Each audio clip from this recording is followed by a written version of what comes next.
नमस्कार, आप देख रहे हैं प्रदेश का सबसे भरोसेमंद news channel India news Uttar Pradesh Uttarakhand और मैं हूं आपके साथ सचिन दुबे। प्रदेश में पहले ही कोरोना के केस कम आ रहे हैं, लेकिन खतरा अभी टला नहीं है। अब ब्लैक फंगस के मरीज एस्परजिलस फंगस की चपेट में आ रहे हैं। राजधानी लखनऊ में अब तक इस फंगस के 17 मरीज मिल चुके हैं। दो तरह का यह फंगस 30 से 45 साल की युवाओं में ज्यादा मिल रहा है। इन दोनों फंगस के लक्षण समान हैं। इस फंगस की पहचान फंगल कल्चर और साइनस नेचुरल एंडोस्कोपिक बायोप्सी से हो रही है। यह फंगस पोस्ट कोविड और ब्लैक फंगस के 3% मरीजों को चपेट में ले रहा है। भर्ती होने वाले मरीजों के बीच में फंगस के लक्षण कोरोना से मुक्त होने के एक हफ्ते बाद सामने आए। एस्परजिलस ब्लैक फंगस के मुकाबले शरीर को कम नुकसान पहुंच रहा है। इसका इलाज दवाओं से संभव है। राजधानी में अब तक इस फंगस के 17 मरीज सामने आ चुके हैं, लेकिन बड़ा सवाल क्या है एस्परजिलस फंगस? एस्परजिलस फंगस की पहचान कैसे करें? क्या है एस्परजिलस फंगस के लक्षण? सभी सवालों का जवाब देने के लिए हमारे साथ डॉक्टरों का एक खास पैनल जो है वो जुड़ेगा। डॉक्टर, अगले 1 घंटे तक आप हमारे नंबर पर फोन कर सकते हैं और हमसे बात कर सकते हैं। आपको बस करना इतना है कि आप हमारे फोन नंबर 011-6136-2072 पर कॉल करें और आपके मन में जो भी सवाल है बेहिचक पूछें और उन तमाम सवालों के जवाब डॉक्टर्स जो हमारे साथ जुड़ेंगे वो आपको बताएंगे।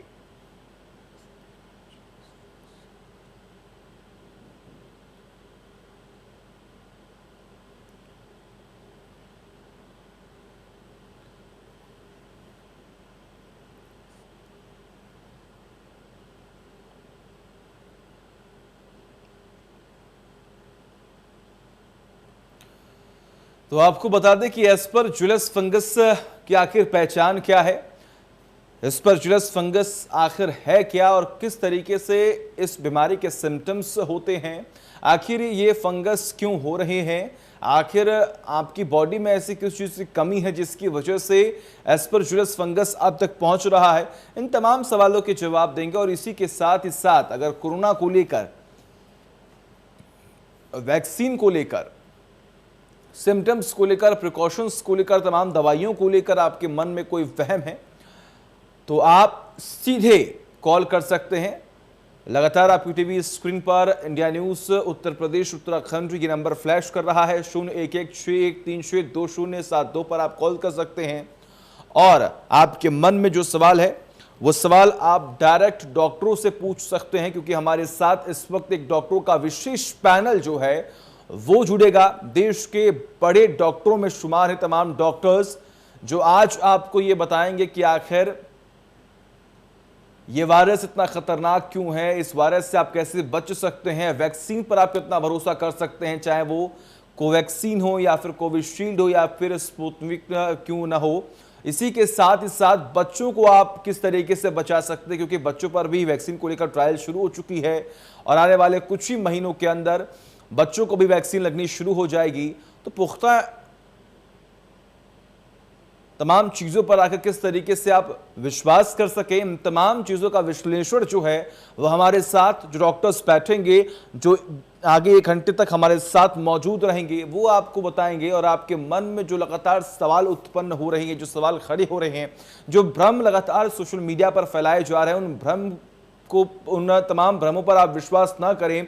इसके लिए लगातार इंडिया न्यूज की तरफ से यह प्लेटफॉर्म, ये प्रोग्राम आपके लिए बनाया गया कि आप अपने घर पर बैठे, अपने घरों से बाहर ना निकलें और घर पर बैठकर सिर्फ और सिर्फ अपना फोन उठाएं, तुरंत फोन करें और फोन कर आपके मन में जो सवाल है उन सवालों के जवाब लें और आप जान सकेंगे कि आखिर ये वायरस कितना खतरनाक है, आखिर हम इस वायरस से कैसे बच सकते हैं, आखिर घर पर रहकर आप किस तरीके से इस वायरस से जंग जीत सकते हैं, इस महामारी से जंग जीत सकते हैं, किस तरीके से आप अपने आप को, अपने परिवार को बचा सकते हैं, क्या क्या प्रिकॉशंस लेने हैं और खास तौर पर एस्परजिलस फंगस के बारे में भी आज हम आपको बताएंगे कि आखिर ये फंगस क्या है, आखिर ये फंगस क्यों होते हैं, आखिर इसकी पहचान कैसे हुई, आखिर इसका इलाज कैसे होगा।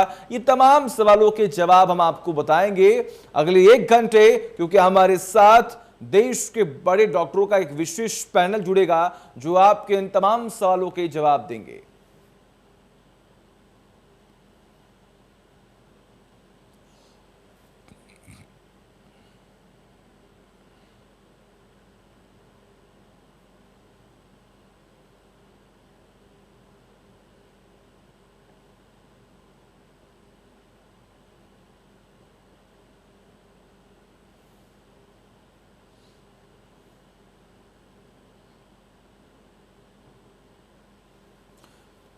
तो आपको ये जानकारी दें कि जिस तरीके से बीते कुछ दिनों में हमने देखा है सेकेंड फेज का कहर आखिर किस तरीके से बढ़ता ही चला जा रहा था, लेकिन ख़ास तौर पर एक बात और आपको बता दें कि बहुत जल्दी सेकेंड फेज पर कंट्रोल पाया गया, केसेस कम हुए, मौत के आंकड़े कम हुए, रिकवरी रेट बढ़ा।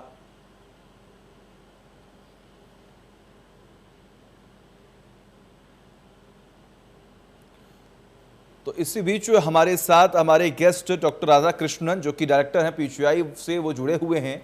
हम उनसे ही शुरू करते हैं। आपका बहुत बहुत स्वागत है doctor Radha Krishnan ji. Thank you. क्या आपको मेरी आवाज मिल रही है? बीच बीच में कट जा रही है। अच्छा ठीक है, वो तकनीकी खामी की वजह से तमाम जो समस्याएं वो उत्पन्न हो रही होंगी।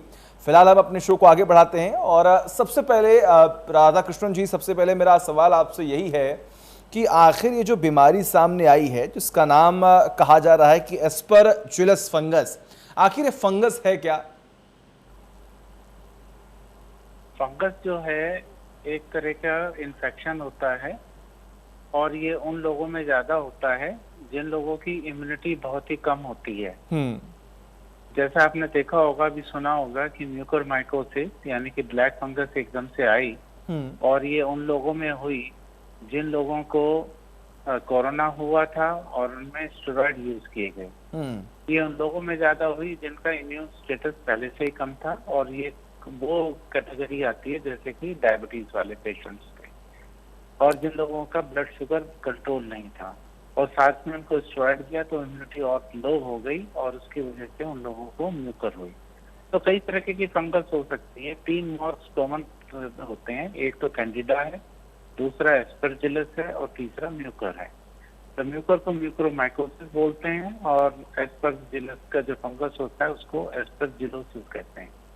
ये जो एस्परजिलस फंगस है और जो म्यूकर है, ये दोनों एंजियो इन्वेसिव फंगस होती हैं और जो कि आपकी ब्लड वेसल्स को भी इन्वेड करके ब्लड सप्लाई पे रोक लगा सकती हैं। और एस्परजिलस भी उन्हीं लोगों में होती है। वैसे तो अगर आप देखें कि एस्परजिलस कहाँ पाई जाती है, पूरे वातावरण में पाई जाती है, इंडोर में भी मिलती है और आउटडोर में भी मिलती है।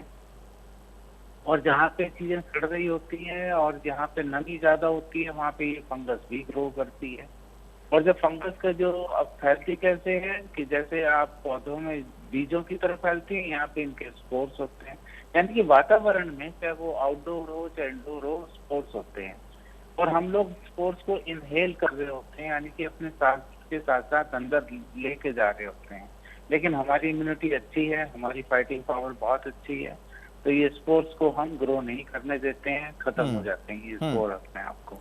लेकिन अगर आप एक देखिए कि एक व्यक्ति जो कि डायबिटिक है या जिसको बोन मैरो ट्रांसप्लांटेशन हुआ है या जिसको किडनी ट्रांसप्लांट हुई है, लीवर ट्रांसप्लांट हुआ है और उसको इम्यूनोसप्रेशन चल रहे हैं पहले से ही, इम्यूनोसप्रेशन का मतलब इम्यूनिटी कम हो रही है, तो यही वो व्यक्ति हैं जब इनको एस्परजिलस या म्यूकर के स्पोर्स अंदर आते हैं, कैंडिडा के भी आते हैं, तो ये लोग इसमें ग्रो कर जाते हैं और फंगस का इन्फेक्शन हो जाता है। म्यूकर के बारे में तो आपने बहुत कुछ सुन लिया होगा, आज मैं आपको एस्परजिलस के बारे में बता देता हूँ। तो एस्परजिलस का भी जो इन्फेक्शन होता है वो भी इनहेलेशन ऑफ स्पोर्स से होता है और सबसे ज्यादा जो अफेक्ट करता है ये लंग्स को करता है। लंग्स में भी कई तरह के इन्फेक्शन हो सकते हैं और दूसरा ये है ये साइनसेस को इन्फेक्ट करता है। साइनसेस जो हमसे होते हैं, मैक्सिलरी है, पैरानेजल है या फ्रंटल साइनसेस है, जो भी हैं, तो उसको भी ये इन्फेक्ट कर सकता है। अगर ये लंग्स में जाता है तो लंग्स में जाके ये कई तरह के इन्फेक्शन कर सकता है। खाली इन्फेक्शन नहीं करता, वहीं पे रह जाए, खाली रह जाए, जिसको कहते हैं, और एलर्जी के सिम्टम्स करने लगे, जैसे कॉफ है, खांसी है और छींके वगैरह आना। दूसरा ये है कि ये जब लंग्स में जाए और वहां पे रियल इन्फेक्शन करे, ये इन्फेक्शन उन्हीं में होगा जिन लोगों का इम्यूनिटी बहुत ही कम है। ये डायबिटिक भी हो सकते हैं, अनकंट्रोल्ड डायबिटिक भी हो सकते हैं, ये वो भी हो सकते हैं जो स्टेरॉइड ले रहे हैं। और ये सिचुएशन जो अभी समय क्रिएट हुई है, जो म्यूकर के साथ थी, वही एस्परजिलस के साथ में है कि पोस्ट कोविड या कोविड के समय जो इनको स्टेरॉइड मिले हैं, इम्यूनिटी कम हो गई, तो एस्परजिलस भी होने लगा। जब हम कंपेयर करें म्यूकर से, तो म्यूकर जो है ये साइनसेस को, ऑर्बिट को और ब्रेन को, यानी कि राइनो ऑर्बिटल सेरेब्रल म्यूकोरमाइकोसिस होती है, जबकि एस्परजिलस से मेनली ये पल्मोनरी होती है और साइनस में भी हो सकता है। बिल्कुल। ऐसे में देखिए, आपने ये तमाम चीज़ें बताई और आपने कुछ ऐसे टर्म्स का इस्तेमाल किया जो कि बहुत ज़रूरी हैं, लेकिन ऐसे में क्या हम ये कह सकते हैं कि ये जो वायरस, ये जो फंगस के बारे में आपने जिक्र किया, ये कोरोना, ये कोविड से बिल्कुल अलग है? देखिए, फंगस का कोविड से कोई बहुत ज्यादा लेना देना नहीं है। ठीक है।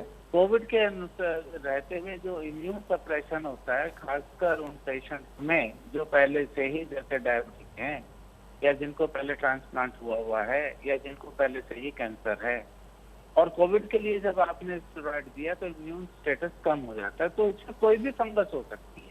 हमारे यहाँ 326 बेड थे, तो हमने हर टाइप के फंगस के इन्फेक्शन देखे हैं। हमने कैंडिडा भी देखा है, जो कि गले में भी था, लंग्स में भी फैल गया, तो जब हमने उसके लिए ट्रीटमेंट दिया तो वो ठीक हो गया। ऐसे ही हमने जो है म्यूकर देखे, म्यूकर की तो पूरी एपिडेमिक आई हुई है, जिसमें आपको मालूम ही है राइनो जो ऑर्बिटल एंड सेरेब्रल म्यूकोरमाइकोसिस हुई है, तो उसके लिए हमने एम्फोटेरिसिन बी से इलाज किया, वो नहीं मिली तो आइसोबुकोनाजोल से इलाज किया। तो ऐसे ही ये फंगस है एस्परजिलस, बिल्कुल कि इसको अपना एक इम्यून डेफिशिएंट पर्सन मिला और उसमें इसका इन्फेक्शन हो गया। लंग्स में भी हो सकता है, नोज में भी हो सकता है और साइनस में भी हो सकता है। ठीक है।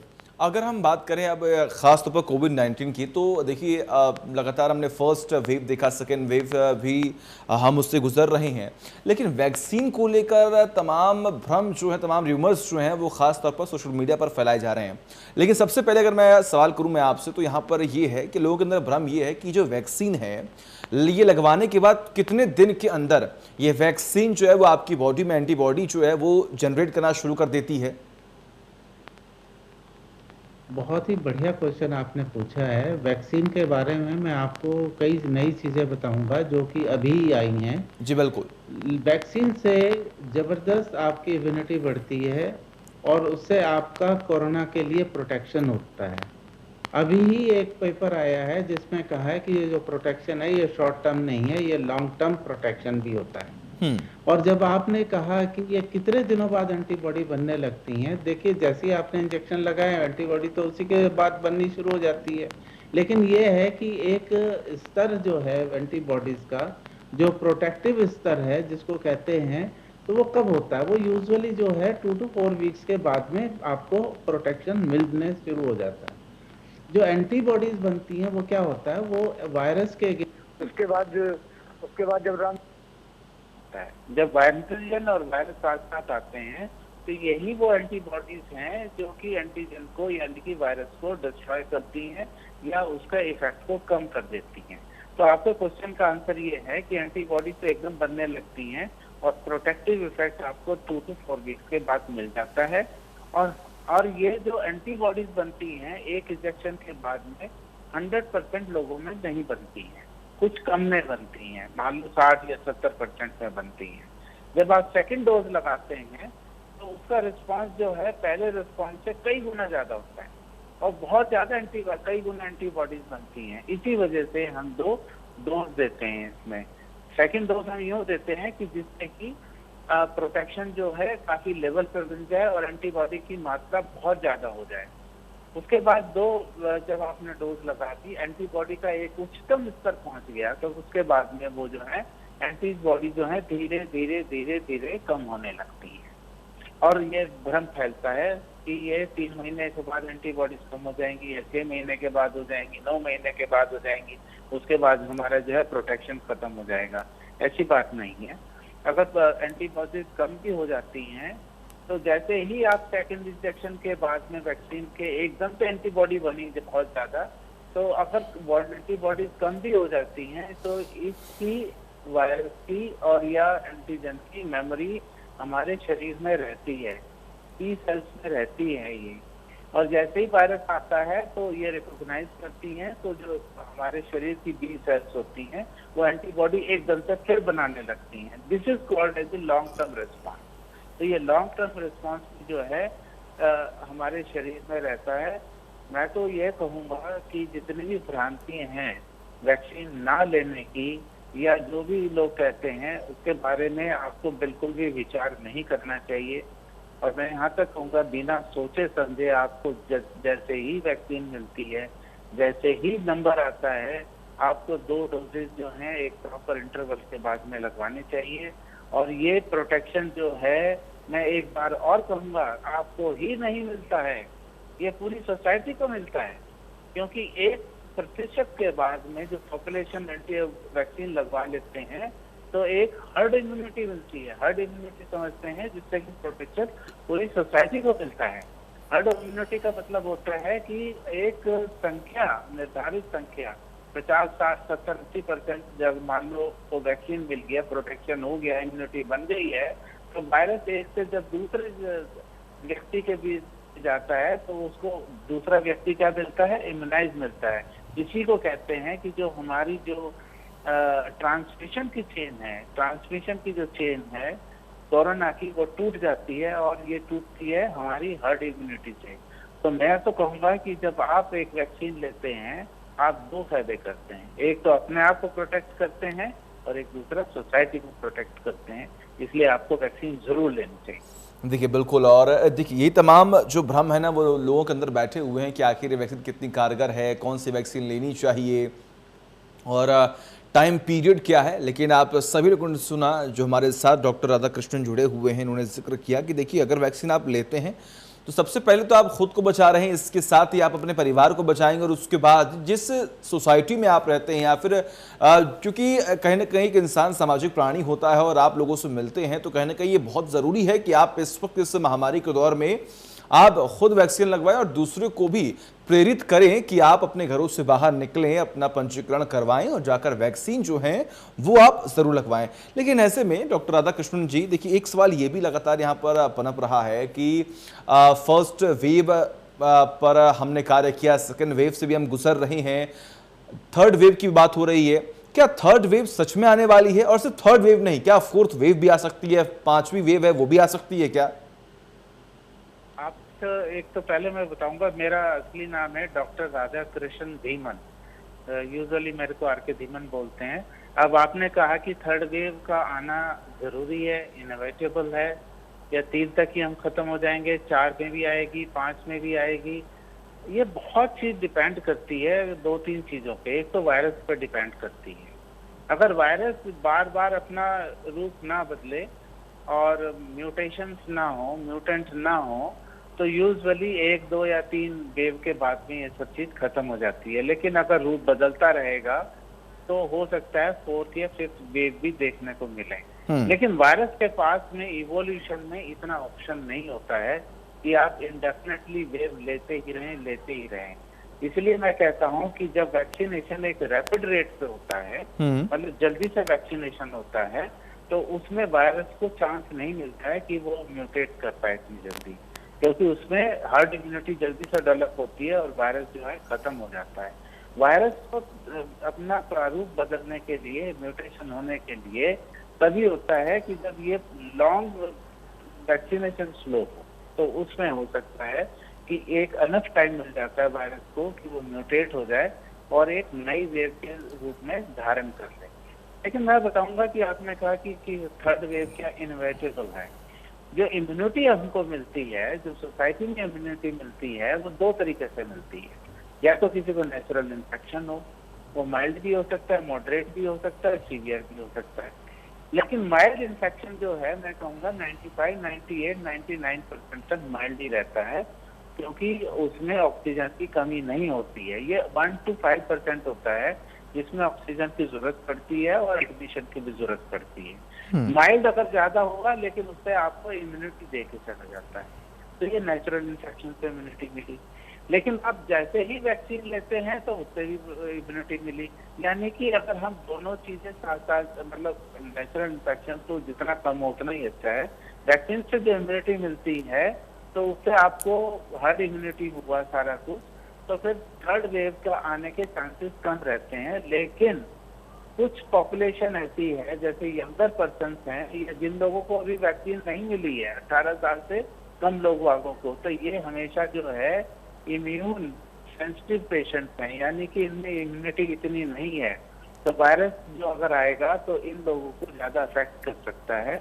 तो मेरा कहना तो ये है कि थर्ड वेव तो इनएविटेबल आना तो जरूरी है, लेकिन थर्ड वेव इतनी भयंकर नहीं होगी जितनी कि हमारी सेकंड वेव थी।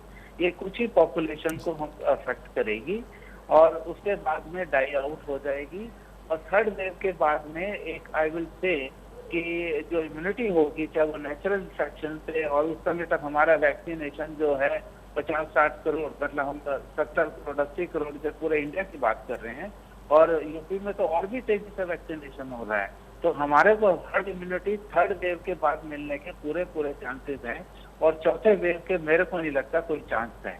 थर्ड वेव आएगी, बिल्कुल आएगी, लेकिन इतनी सीवियर नहीं होगी जितनी सेकंड वेव होगी, और इसको हम काबू में कर लेंगे। और सरकार के प्रयास तो आप देख ही रहे हैं, बहुत जोर शोर से चल रहे हैं, चाहे वो इंफ्रास्ट्रक्चर हो या कैपेसिटी बिल्डिंग हो, चाहे वो डॉक्टर को ट्रेनिंग के या नर्सेज की, वो भी पूरा चल रहा है, या हमारा वैक्सीन मेडिसिन को रखने की बात हो, या हमारा कोविड एप्रोप्रिएट बिहेवियर, ये सारी चीजों पर बहुत जोर शोर चल रहा है। ठीक है, तो जितने भी तमाम प्रिकॉशंस हैं वो तो लेने ज़रूरी हैं ही, लेकिन विश्वास रखने की भी बहुत ही ज़रूरत है। तमाम डॉक्टर्स की तरफ से, तमाम साइंटिस्टों की तरफ से एक बड़ी पहल यहाँ पर की गई थी। उन्होंने कड़ी मशक्क़त के बाद इस वैक्सीन को बनाया, और तमाम प्रिकॉशंस और क्या कुछ सिम्टम्स इसके बारे में डॉक्टर राधाकृष्णन मैम हमें बता ही रही हैं। लेकिन ऐसे में आप जब अपने घरों पर कैद हैं, आपके मन में कई सारे सवाल होंगे, आप अपने घरों से बाहर नहीं निकल सकते हैं, क्योंकि हमने देखा किस तरीके से इस महामारी के दौर में अगर थोड़ी बहुत भी लापरवाही बरती गई है तो इसका खामियाजा आम जनता को ही नहीं, पूरे देश में और पूरे दुनिया में कई लोगों को भुगतना पड़ा है अपने परिवार के सदस्यों को खोकर।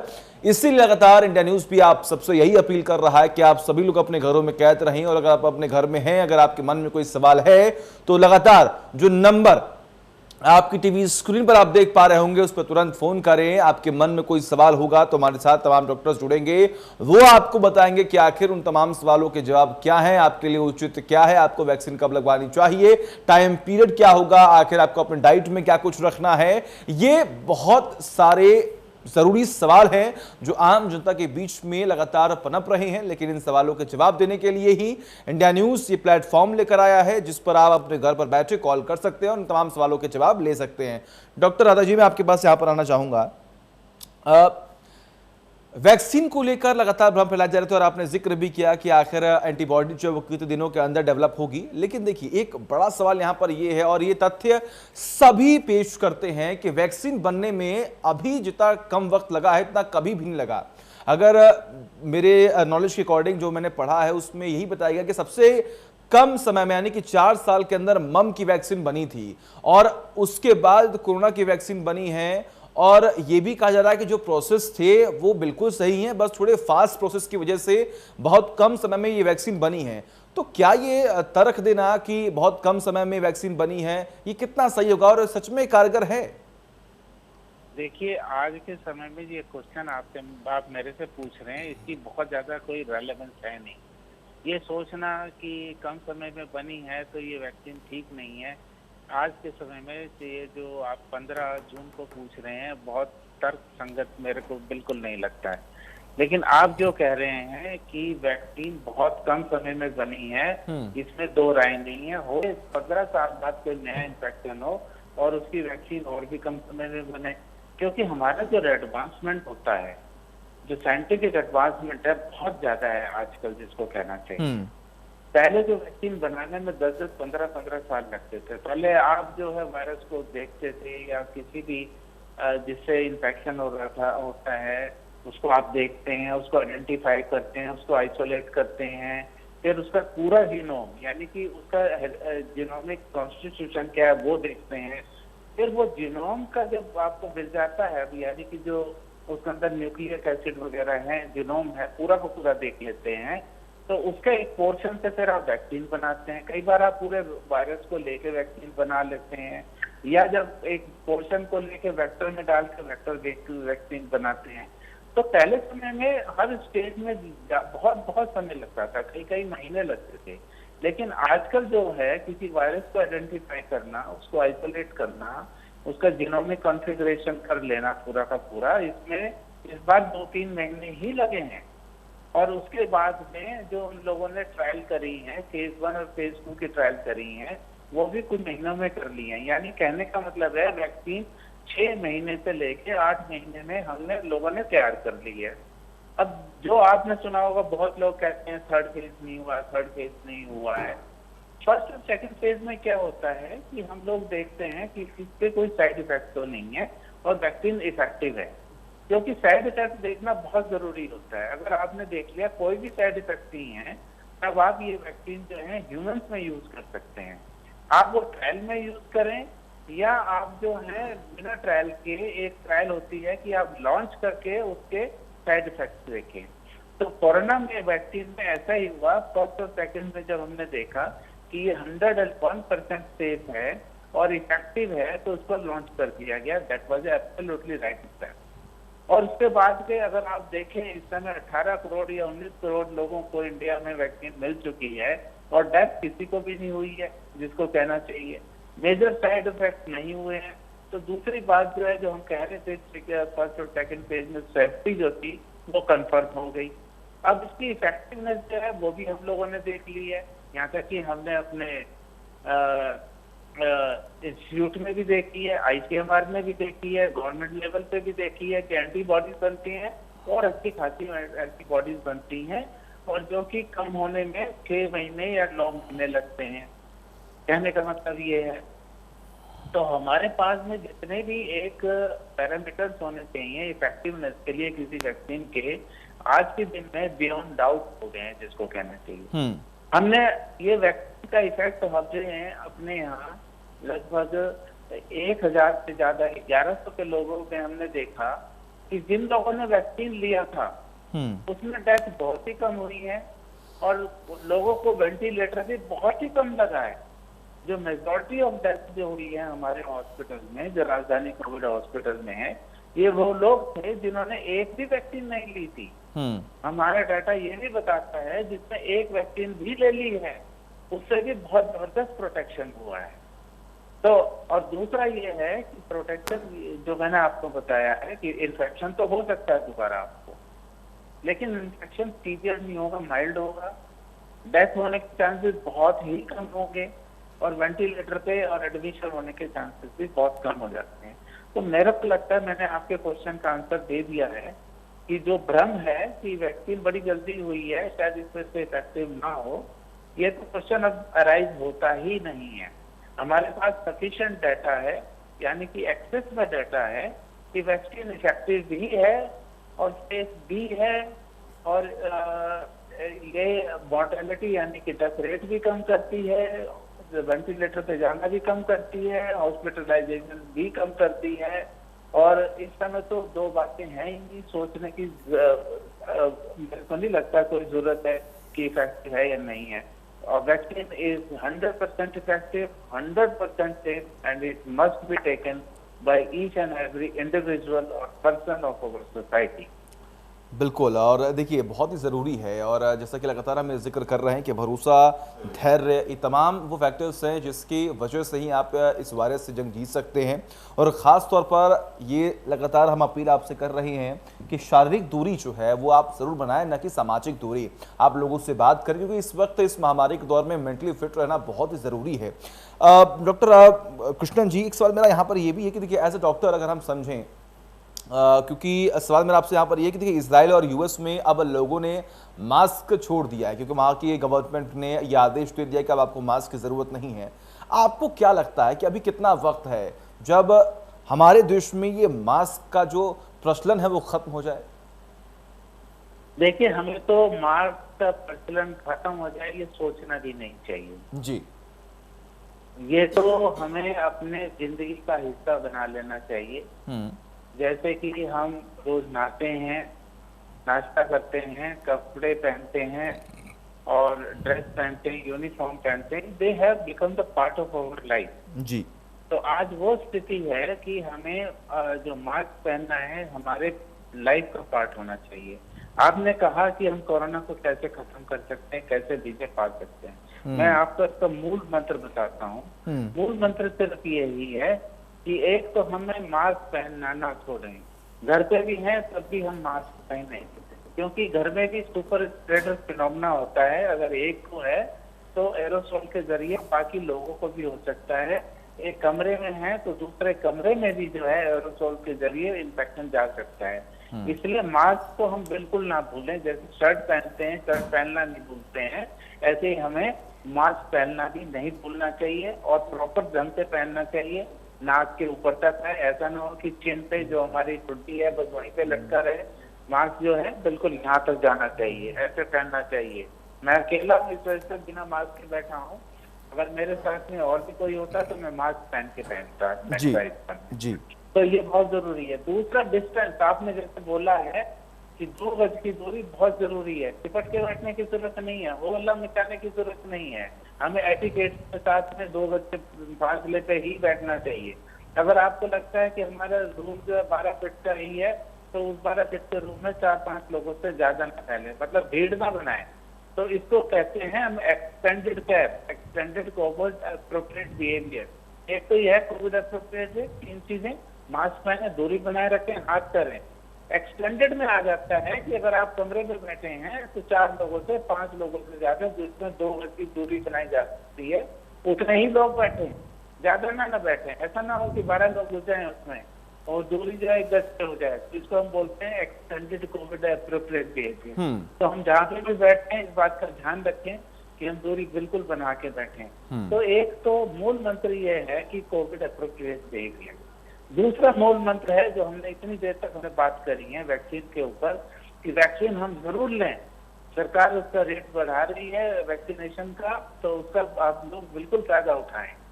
और ये 2 चीजें तो मैं कहूँगा बहुत ही जरूरी हैं और इसी से ही हमको लगता है कि हम विजय पा पाएंगे कोरोना पे। मेरे को तो कोई शक नहीं लगता इन सब चीजों में। चलिए ठीक है, लगातार आप जुड़े रहिए हमारे साथ। डॉक्टर कृष्णन जी हमारे साथ इस वक्त डॉक्टर मुकेश यादव जो कि प्रिंसिपल कॉलेज बांदा से हैं। आपका बहुत बहुत स्वागत है डॉक्टर मुकेश जी। मजबूत हो गया और चीन ने क्या क्या किया है? डॉक्टर मुकेश जी, क्या आपको मेरी आवाज मिल रही है? जी हाँ जी जी। डॉक्टर मुकेश जी, आपका बहुत बहुत स्वागत है इंडिया न्यूज उत्तर प्रदेश उत्तराखंड पर। धन्यवाद सर। जी डॉक्टर मुकेश जी, देखिए आज हम यही बात कर रहे हैं कि इस वायरस से कैसे बचा जाए, आखिर ये वायरस कितना खतरनाक है, वैक्सीन पर कितना भरोसा करना चाहिए। जो लगातार सोशल मीडिया पर भ्रम फैलाए जा रहे हैं, क्या उस पर विश्वास कर सकते हैं या क्योंकि लोग कर रहे हैं और लोग उन्हीं भ्रमों पर, उन्हीं तमाम र्यूमर्स पर विश्वास करते हुए लोग डर रहे हैं कि हम वैक्सीन लगवाएं या नहीं लगवाएं। लेकिन ऐसे में एक सवाल जो लगातार सोशल मीडिया पर या फिर कहें कि लोगों के जहन में ये है कि जब आप वैक्सीन लगवाते हैं और जब आपकी एंटीबॉडी डेवलप होती है और उसके बाद अगर आप अल्कोहल का सेवन करते हैं या फिर आप स्मोक करते हैं तो क्या एंटीबॉडी डेवलप होने का टाइम जो है क्या वो अधिक होता है या फिर उसका जो सेम टाइम है वही यहाँ पर रहता हुआ दिखाई देता है?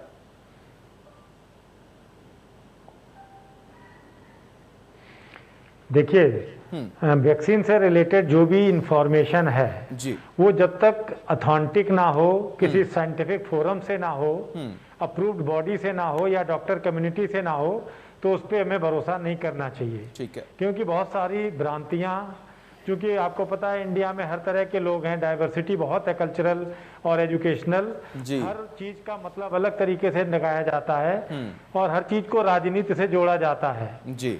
तो वैक्सीनेशन के बारे में जो अभी तक का रिसर्च से निकल के आया बहुत इफेक्टिव है। और मैं ये इसको दावे के साथ कैसे कह सकता हूँ कि हम लोगों ने देखिए फर्स्ट वेव को भी देखा, सेकंड वेव को भी देखा, और आज की डेट में हमारे यहाँ एक भी मरीज नहीं भर्ती है, सारे ठीक होके जा चुके हैं।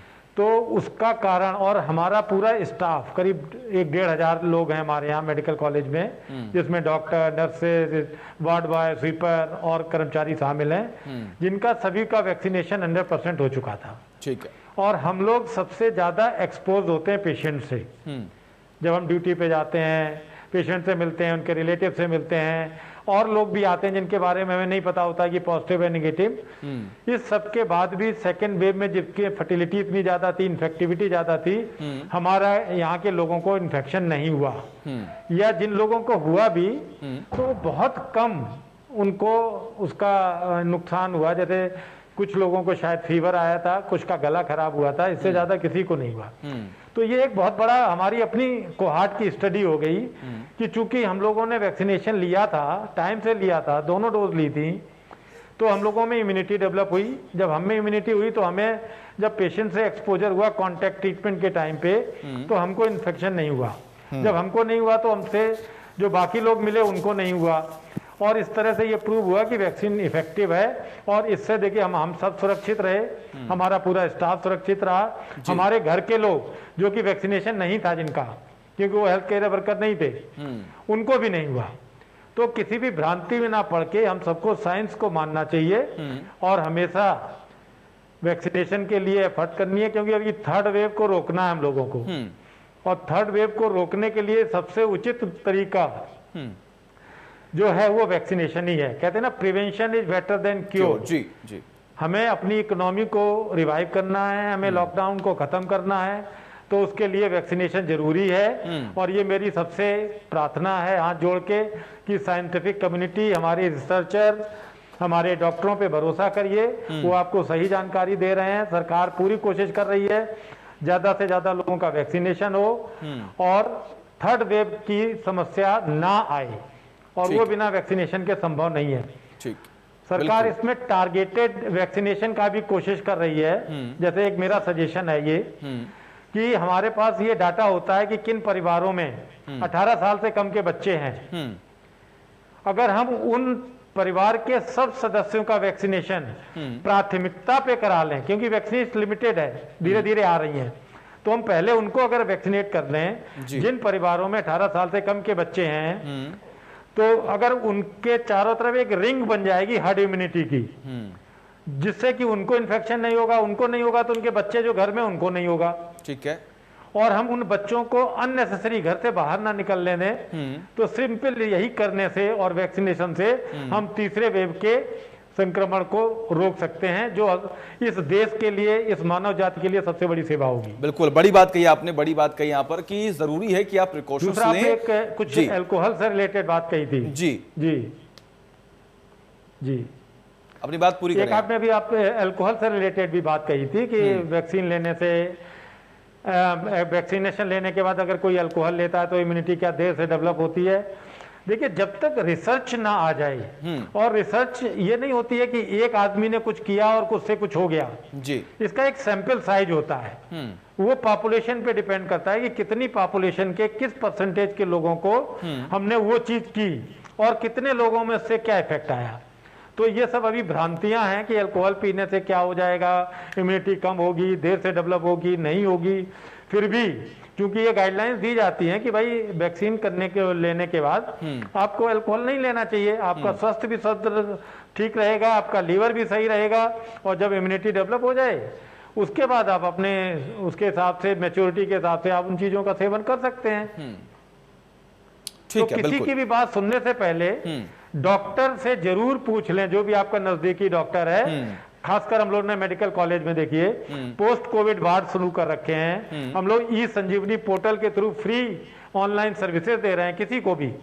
टेली कंसल्टेशन के थ्रू हम लोगों को सेवाएं दे रहे हैं, उनकी सारी समस्याओं को सॉल्व कर रहे हैं। आप खुद देख रहे हैं, देखिए अब आपके चैनल के माध्यम से जी बिल्कुल, देखिए बहुत ही बेहतरीन पहल, बहुत ही बेहतरीन पहल और शानदार पहल आपकी तरफ से की गई है। और हम भी कोशिश यही करते हैं कि जो लोग हैं वो भरोसा रखें तमाम डॉक्टर्स पर, धैर्य रखें और खास तौर पर जो भी सरकार की तरफ से या डॉक्टर्स की तरफ से बताया जा रहा है उस पर विशेष तौर पर ध्यान दें और उन तमाम गाइडलाइंस का पालन करें। ऐसे में अगर हम बात करें मुकेश भी, तो एक सवाल बेहद अहम यहां पर यह आता है कि कई सारे ऐसे आर्टिकल्स, कई सारे ऐसे जो इंफॉर्मेशन है वो शेयर की जाती हैं कि इस कोविड का वेदर से लेना है बहुत, मतलब अगर जो कनेक्शन है वो बहुत ही ज्यादा है, क्योंकि पिछली बार हमने देखा था फर्स्ट वेव में मार्च के महीने में ये वायरस पीक पर गया और लगभग जून जुलाई आते ये वायरस जो है वो एकदम डाउनफॉल इसका लगा होने। वही सेम सिचुएशन अभी भी क्रिएट हुई जब हमने देखा कि मार्च के महीने में ये वायरस पीक पर गया और उसके बाद अब देख पा रहे हैं किस तरीके से अब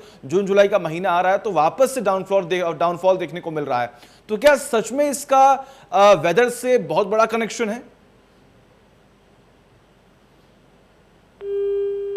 नहीं, साइंस का रूल होता है जी कि जो चीज जितनी जल्दी आएगी उतनी जल्दी खत्म होगी। ये न्यूटन का लॉ होता है, every action has its equal and opposite reaction. जी जी, जितनी जल्दी आएगी ज्यादा लोग इन्फेक्ट होंगे, इम्यूनिटी ज्यादा लोगों को डेवलप होगी, ज्यादा लोगों को इम्यूनिटी डेवलप होगी, बैरियर बनता जाएगा और चेन ब्रेक होती रहेगी। ठीक है, तो पहले वाली वेव जो है आपको याद होगा, धीरे धीरे केस बढ़े थे और धीरे धीरे खत्म हुए, ज्यादा दिन चला। इसमें तेजी से बढ़े और एक पीक बहुत जल्दी आ गई थी और उसके बाद उसी पीक के हिसाब से वी शेप कर्व कहलाता है ये, उससे केस कम होने लगे। ये साइंस का रूल है कि जो चीज धीरे धीरे आएगी वो बहुत दिनों तक चलेगी, जो जल्दी आएगी ज्यादा लोगों को इन्फेक्ट करेगी तो ज्यादा इम्यूनिटी लोगों में डेवलप हो जाएगी। और अभी सीरो सर्वे में ये चीजें प्रूव हो रही हैं। जो सीरो सर्वे हो रहा है उसमें सभी लोगों को इम्यूनिटी एंटीबॉडी डेवलप हुई है जिनको इन्फेक्शन नहीं भी हुआ था, क्योंकि हमारा क्राइटेरिया क्या है इन्फेक्शन होने या नहीं होने का? टेस्टिंग। अगर टेस्टिंग हुई है तभी तो हम कहेंगे कि ना कि इसको इन्फेक्शन हुआ, पर जिसको एसिम्प्टोमेटिक रहा, जिसको कोई प्रॉब्लम नहीं हुई और उसको सब क्लिनिकल इन्फेक्शन हुआ तो इम्यूनिटी तो उसमें भी आ गई। तो इसलिए अगर हर्ड इम्यूनिटी डेवलप हो जाती है तो वो भी इसको रोकने में सहायक होती है। और जैसा कि अभी पता चल रहा है कि बहुत सारे वेरिएंट, इसमें म्यूटेशन होता रहता वायरस में, जैसे हम लोग अपनी स्ट्रेटजी बदलते हैं इसे लड़ने की, ऐसे ही वायरस नेचुरली सर्वाइवल के लिए अपने जीन्स को बदलता रहता है। देखिए, और बिल्कुल अब मेरा अगला सवाल आपके इसी जवाब में छुपा हुआ है। मेरा अगला सवाल इसी जवाब में छुपा हुआ है। आपने जिक्र किया कि वेरिएंट्स में बदलाव हो रहे हैं और देखिए यही भ्रम आप लोगों के बीच में फैल रहा है कि अगर ये तमाम जब वेरिएंट सामने आ रहे हैं तो क्या इस पर कोवैक्सीन या कोविशील्ड या फिर स्पुतनिक वी की बात करें तो क्या ये तमाम वैक्सीन कारगर होंगे? क्योंकि यहाँ पर वेरिएंट्स की आपने यहाँ पर जिक्र किया, उनकी जो जीन्स है वो लगातार यहाँ पर बदलती हुई दिखाई दे रही है। देखिए, जो भी वायरस है उसका मेन कॉन्स्टिट्यूएंट तो सेम है, प्रोटीन तो उसमें होती है और प्रोटीन के अगेंस्ट ही प्रोटीन एंटीबॉडी डेवलप होती है जी। वो वायरस की प्रोटीन को एंटीजन कहते हैं और जो हमारे शरीर में प्रतिरोधक क्षमता की प्रोटीन डेवलप होती है उसको एंटीबॉडी कहते हैं। तो कोवैक्सीन तो चूंकि पूरे वायरस से बनाई गई है किल करके, तो उसके हर पार्ट्स के अगेंस्ट एंटीबॉडी डेवलप हो रहा है। तो उसमें भ्रम में नहीं रहना चाहिए कि अगर वो वेरिएंट हो रहा है तो इफेक्टिव नहीं होगा। ये हो सकता है कि 90% ना हो, 80% हो जाए, 85% हो, लेकिन इम्यूनिटी जरूर रहेगी। और इसमें रिसर्च भी चल रही है, हर वेरिएंट का जीनोम की भी स्टडी हो रही है, ICMR इसमें इन्वॉल्व है, तो उसका साइंटिफिक कम्युनिटी ध्यान रखेगी। तो इसमें पब्लिक को परेशान नहीं होना चाहिए, हम लोगों का काम है कि हम उनको कैसे सुरक्षित रखें। बिल्कुल, अब जितने भी जो दर्शक हमें सुन रहे हैं उनसे लगातार हम यही अनुरोध कर रहे हैं कि देखिए घबराने की बिल्कुल जरूरत नहीं है।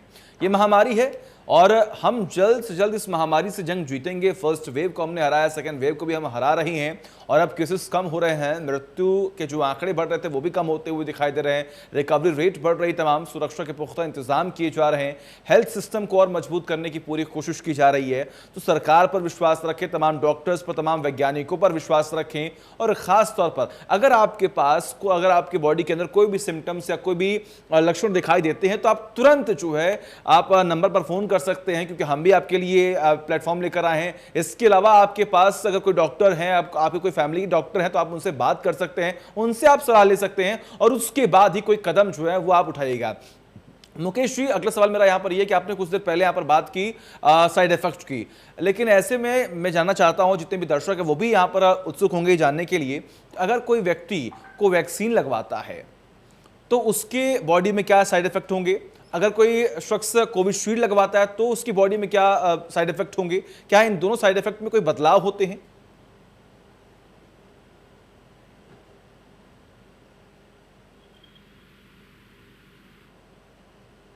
जैसे हमारे यहाँ तो वैक्सीनेशन सेंटर है पूरा, और हम लोग पेशेंट को 30 मिनट्स तक ऑब्जर्व भी करते हैं और उसके बाद फोन से फीडबैक। तो ज्यादातर पेशेंट में कोवैक्सीन में तो बिल्कुल ही साइड इफेक्ट नहीं आ रहा है। ज्यादा थोड़ी सी कमजोरी या थोड़ा सा उसको मरीज को ये लगेगा जैसे बुखार सा है, वो बुखार नहीं होता है, मैलेज कहलाता है, कमजोरी सी उसको महसूस होती है, वो भी 24 घंटे 48 घंटे में खत्म हो जाती है। अगर बुखार आता है तो पैरासिटामोल की टेबलेट खाने से ठीक हो जा रहा है। तो अभी तक कोई ऐसा साइड इफेक्ट नहीं नोटिस हुआ जिससे मरीज को कोई दिक्कत हो। हाँ, डर एक ऐसी चीज है, या जैसे अभी बहुत सी भ्रांतियां ये उड़ाई थी, खासकर जो पढ़ी लिखी पब्लिक नहीं है या ट्राइबल एरिया में, कि वैक्सीन के बाद डेथ हो जाती है। ये बिल्कुल गलत धारणा है। हम एक आपको एग्जांपल देके इसको समझाना चाहते हैं। मान लीजिए किसी को हार्ट की प्रॉब्लम है, ठीक है, और उसको हार्ट की प्रॉब्लम है और वो डर से या ब्लड प्रेशर बढ़ने से वो प्रेसिपिटेट होती है, और वो उस इंसान ने ये बात नहीं बताई डॉक्टरों को या वैक्सीनेशन लगाने के लिए, और जब उसको वैक्सीनेशन लगा, हो सकता है उस समय वैक्सीनेशन ना होके उसके डर की वजह से उसको हार्ट अटैक आ गया हो। ठीक है, तो इतनी जल्दी ये डिसीजन ले लेना कि वैक्सीन लगी, या बहुत सी जगह अस्पतालों में आपने सुना होगा कि डॉक्टर ने इंजेक्शन लगाया, मरीज की डेथ हो गई। ये इंजेक्शन डेथ नहीं होती, वो प्रोसेस थी ऑलरेडी। हार्ट की प्रॉब्लम उसको थी, वो हार्ट अटैक हुआ, हार्ट अटैक हो गई। अब लोग कोरिलेट कर लेते हैं, लेकिन अगर आपको डिसीजन लेना है, जो एक एवरेज इंसान होता है जिसका एवरेज आईक्यू होता है, उसको हमेशा डिसीजन रिस्क और बेनिफिट से लेना चाहिए। बिल्कुल, देखिए आपने यहाँ पर जिक्र भी किया कि अगर किसी व्यक्ति को कोरोना है या फिर वो वैक्सीन लगवा रहा है तो उसके बाद हार्ट अटैक से उसकी मृत्यु हो रही है, और बीते कुछ महीनों में हमने देखा भी कि ये जो केसेस हैं, पर्टिकुलरली जो हार्ट अटैक वाले केसेस हैं, वो बहुत ज्यादा बढ़े भी थे। लेकिन जितने भी दर्शक हमें देख रहे हैं और जो भी हमें सुन रहे हैं, देखिए वही तमाम जानकारी हम आप तक पहुंचा रहे हैं, जो कि एक प्रोसेस है, जो गाइडलाइंस बनी हुई है, जो तमाम डॉक्टर्स की तरफ से कहा जा रहा है कि देखिए घबराने की जरूरत नहीं है। ये जो भी केसेस सामने आ रहे हैं, जरूर कोई ना कोई पहले से किसी को बीमारी होगी, कोई डिजीज होगी, जिसकी वजह से ही लोगों की मृत्यु हो रही है। हालांकि ये वायरस सच में बहुत खतरनाक है, इसको भी हल्के में लेने की जरूरत नहीं है। कोशिश यही करें कि आप प्रिकॉशंस लें और खासतौर पर दूरी बनाकर रहें। हमारे साथ इस वक्त तुलिका चंद्र, जो कि प्रोफेसर हैं केजीएमसी की, वो जुड़ी हुई है। डॉक्टर तुलिका, आपका बहुत बहुत स्वागत है इंडिया न्यूज उत्तर प्रदेश उत्तराखंड पर। हाँ जी, नमस्ते जी। डॉक्टर तुलिका जी, हम यहाँ पर लगातार बात कर रहे हैं प्रिकॉशंस को लेकर, कोरोना महामारी को लेकर, वैक्सीन को लेकर। मेरा आपसे यहाँ पर सीधा सवाल है, क्योंकि देखिए आप प्रोफेसर हैं, आप कई छात्रों के बीच में रही, कई लोगों के बीच में आप रही होंगी, और कहीं ना कहीं आप उनके मेंटली सिचुएशन पर भी आपने डिस्कशन किया होगा, आपने बातचीत की होगी। और इस महामारी के दौर में हमने देखा है कि बहुत जरूरत है कि आप मेंटली फिट रहें। जितनी मेडिसिन काम नहीं करेंगी, उतने ही ज्यादा आप अगर मेंटली फिट रहेंगे तब आप इस वायरस से क्योर जल्द से जल्द कर पाएंगे। तो आखिर कैसे लोग आप मेंटली फिट रह पाए, आखिर उनको अपने डाइट में किस तरीके से बदलाव करना चाहिए? देखिए, बहुत जरूरी है मेंटली फिट रहना, क्योंकि जो लोग कहते हैं ना, कोविड से डर के नहीं लड़ के जीतेंगे जी। आप ये नहीं कि कोविड हो गया है, हाँ, सजग रहना मतलब ये नहीं कि हम डर रहे हैं, मतलब पैनिक होने की जरूरत नहीं है। कोशिश ये करिए कि अगर आपको कोई लक्षण मिलते भी है, बहुत बार कंफ्यूजन हो जाता है कि छोटे छोटे लक्षण को आदमी कोविड समझने लगता है, लेकिन उसके बारे में अगर आप मुझे की राय ले लें तो आप कोई चीज को मिस नहीं करेंगे। और मेंटल स्ट्रॉन्ग रखिए, कोशिश करिए कि जैसे होता है मेडिटेशन या योगा जैसी जो विधाएं हैं, जिससे आपके थोड़े माइंड को रिलैक्स होता है, डिस्ट्रेस करने वाली एक्सरसाइजेज हैं, ब्रीथिंग एक्सरसाइजेज हैं, जरूर करिए, जिससे कि आपके मन में पैनिक ना हो। और इसके अलावा जो डाइट है, कोशिश करिए कि डाइट जो आपकी हेल्दी डाइट हो, मतलब पौष्टिक हो, जिसमें प्रोटीन ज्यादा हो, मीठा कम हो, क्योंकि आमतौर से देखा जा रहा है कि जो फंगल ग्रोथ होती है ना, डायबिटिक्स में ज्यादा हो रही है, और डायबिटिक्स जो अनकंट्रोल्ड है, और इवन कोविड के समय ये भी देखा गया है कि ज्यादातर लोग जो डायबिटिक्स नहीं भी हैं, उनकी ब्लड शुगर बहुत ज्यादा बढ़ जाती है। तो मीठे की मात्रा अपनी डाइट में कम करिए, जिससे आपके कोविड के जो साइड इफेक्ट्स होते हैं जैसे ये म्यूकरमाइकोसिस, उसके चांसेस अपने आप बहुत सारे कम हो जाएंगे। और मेंटली स्ट्रांग रखिए, अपने को खुश रखिए, तो आप देखिएगा कि शायद ये डिजीज आप पे कम अफेक्ट करेगी और छुपे ही निकल जाएगी। ठीक है, बिल्कुल। तुलिका जी, एक सवाल और यहाँ पर मैं चाहूँगा पूछना आपसे, क्योंकि देखिए तमाम महिलाओं की तरफ से सवाल आते हैं और ज़रूरी है, क्योंकि ये सवाल मैं आपसे ही करूं। इस वक्त जब वैक्सीन को लेकर तमाम रूमर्स सोशल मीडिया पर फैल रहे हैं, व्हाट्सएप यूनिवर्सिटी के जरिए लगातार ये जो भ्रम है वो फैलाए जा रहे हैं, ऐसे में कई महिलाओं का सवाल ये है कि अगर पीरियड चल रहे हैं उनके, तो क्या उस दरमियान क्या ये वैक्सीन लगवाना सही रहेगा? देखिए, पीरियड्स अगर चल भी रहे हैं और आपको लेकिन कोई प्रॉब्लम नहीं है, जैसे बुखार जैसा और कमजोरी, अगर ये सब तो आप लगा सकते हैं। लेकिन दूसरी बात है, आपको लगता है कमजोरी है, बुखार जैसा है, तो कॉम्प्रोमाइज बहुत सारा, तो कोशिश वायरस कभी आपके जो कमजोर इम्यूनिटी का फायदा ना ले और तक में एंटीबॉडी यूज करता है। चलिए, ठीक है, बिल्कुल। डॉक्टर राधाकृष्णन, आपका बहुत बहुत शुक्रिया जुड़ने के लिए। डॉक्टर तुलिका जी, आपका भी बहुत बहुत शुक्रिया अपना कीमती वक्त देने के लिए। डॉक्टर मुकेश यादव जी, आपका भी बहुत बहुत शुक्रिया अपना कीमती वक्त देने के लिए, तमाम सवालों के जवाब यहाँ पर देने के लिए, क्योंकि देखिए बहुत ज़रूरी होता है इस वक्त महामारी के दौर में तमाम अलग अलग जगहों पर, तमाम सोशल मीडिया के अलग अलग प्लेटफॉर्म्स पर अलग अलग तरह तरह के ज्ञान जो हैं वो फैलाए जा रहे हैं। कुछ लोग आपको यहाँ पर आपको आपके अंदर भ्रम फैलाने की पूरी कोशिश कर रहे हैं कि आप डरें, आप सहमें और आप वैक्सीन न लगवाएं। लेकिन ऐसे में जो सरकार की तरफ से गाइडलाइंस जारी कर दी गई हैं, जो डॉक्टर्स बता रहे हैं, जो तमाम वैज्ञानिक बता रहे हैं, उनका आपको करना है पालन। और हाँ, ज़रूरी ये है कि आप वैक्सीन ज़रूर लगवाएं, सामाजिक दूरी आप न करके शारीरिक दूरी बनाकर रखें, और ख़ास तौर पर वैक्सीन लगवाएंगे तब जाकर आप खुद, आपका परिवार और ये जो सोसाइटी है वो बच पाएगी। वक्त है छोटे से ब्रेक का, खबरों का सिलसिला लगातार जारी है।